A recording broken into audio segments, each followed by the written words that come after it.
The recent developments surrounding the leader of the indigenous people of Biafra, Nnamdi Kanu, have taken a highly unexpected and dramatic turn that has left many Nigerians completely surprised and eager for answers. Right now, he is no longer in the familiar surroundings of the Department of State Services facility in Abuja, where he had been held for a very long time. Instead, he has been relocated far up north to a correctional facility in Sokoto State. This major move happened less than 24 hours after the Federal High Court in Abuja handed down a life sentence following a long and intense legal battle. The judge directing this case stated clearly that keeping him in the capital city was no longer suitable, ordering a transfer to a secure facility elsewhere, and the authorities chose Sokoto.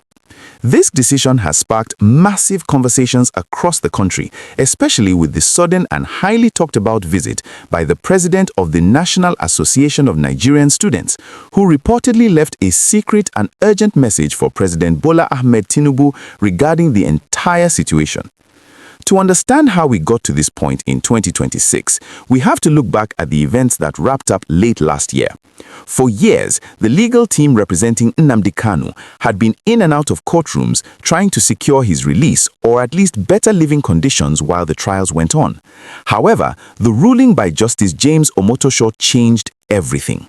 The court found him guilty of the strict national security charges brought against him by the federal government and handed down a life sentence. The judge also ordered that he must not have access to any electronic devices like mobile phones and that all his previously confiscated items should be handed over to the government permanently. Almost immediately after this judgment was passed, the security agencies moved him out of Abuja. His legal counsel, Aloy Ejimako, was the first to alert the public about this sudden transfer. He expressed deep worry, pointing out that moving his client to the northernmost part of the country places him incredibly far away from his family, his loved ones, and his legal representatives. The lawyers argued that this massive distance makes it extremely difficult to prepare for an appeal. Imagine having your lawyers in Abuja or the southeast, but you are all the way in Sokoto. The logistics of filing court papers, getting legal transcripts, and simply having a private conversation about the next legal steps become a huge challenge. Because of this physical distance and the secrecy surrounding his exact conditions in the Sokoto facility, the internet has been completely flooded with wild rumors and pictures. If you've been on Facebook or other social media platforms recently, you might have seen some pictures claiming to show Nnamdi Kanu wearing a blue prison uniform, looking tired, holding a bucket, and eating simple meals in a very uncomfortable setting. Many people believed these pictures were real and started sharing them everywhere, expressing sadness over his supposed living conditions. However, major fact-checking organizations quickly stepped in to clear the air. They used advanced computer tools to analyze those trending images and discovered that they were completely fake and generated by artificial intelligence. The fact-checkers pointed out that the pictures had the usual mistakes that computers make when drawing people, like unnatural walking postures, weirdly shaped hands, and blue uniforms that looked too flat and lacked real fabric folds or stitching. They confirmed that since his transfer, no original or genuine pictures of him have been released to the public, and all those sad images online are just digital creations meant to mislead the public and stir up emotions. While the internet was busy debating fake pictures, some very real and important visits were happening quietly in Sokoto. One of the most significant visits came from the governor of Abia State, Alex Otti. The governor did not go alone. He traveled all the way to Sokoto accompanied by Nnamdi Kanu's younger brother, Emmanuel Kanu, as well as the Abia State Attorney General and his media advisor.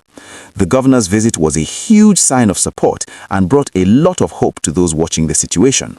According to reports from the visit, Governor Otti encouraged him to remain strong and calm, assuring him that efforts are being made behind the scenes to find a peaceful and administrative resolution to the entire issue. The governor even shared a very light-hearted moment, revealing that the Sultan of Sokoto had joked about making Kanu his subject and giving him a traditional turban since he is now living in his state. This small joke brought a rare smile to a very serious situation and showed that even in difficult times, there can be moments of shared humanity and peace across different cultures in Nigeria. If you are enjoying this detailed breakdown of what is really happening and want to stay updated on all the major events in the country, please take a quick second to like this video and subscribe to the channel. Your support helps us keep bringing you the facts and the most captivating stories directly to your screen. So make sure you hit that subscribe button right now so you never miss an update from us and can always be part of our growing community. Now, let us get into the most intriguing part of this entire story, which involves the students of Nigeria and a very secret warning sent directly to the highest office in the land. The president of the National Association of Nigerian Students recently made a highly publicized move regarding this case. You might wonder why the leader of a student union is getting involved in such a high-level legal and political matter. The truth is that the youths and students are the ones who feel the impact of national unrest the most. Anytime there are tensions, protests, or security challenges in any part of the country, it is the schools that are shut down, the academic calendars that are disrupted, and the young peoples whose futures are put on hold. The NANS President reportedly visited Sokoto and came away with a very clear understanding of the situation, which led to a strong and confidential message being sent to President Bola Tinubu. This secret warning to the president is said to focus entirely on the need for a political solution rather than just relying on the harsh outcomes of the courtroom. The student leadership is reportedly warning that keeping such a highly influential figure locked away so far from his people could create a lingering sense of unfairness and tension that might bubble over and affect the peace of the nation. They are appealing to President Tinubu to look at the bigger picture of national unity. In 2026, the current administration is focused on major economic reforms, presenting a massive national budget of over 58 trillion naira and trying to fix the challenges facing local governments. The students are arguing that the country cannot afford to have a divided attention caused by regional unrest.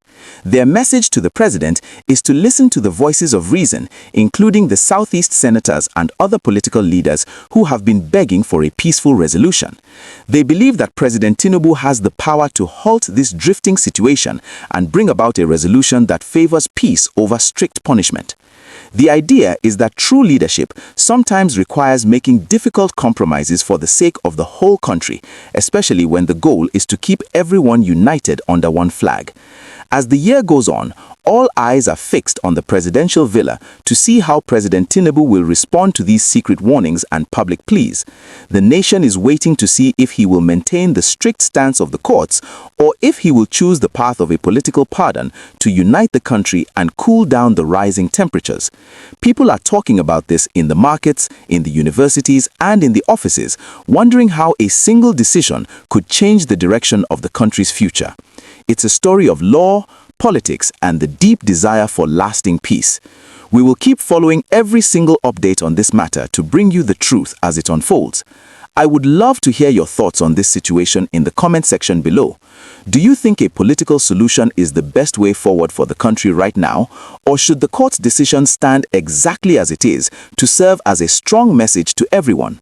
We love reading your opinions and seeing the brilliant ideas you all share. So drop a comment, give this video a big thumbs up, and remember to subscribe to the channel for more straight to the point and factual storytelling that keeps you informed.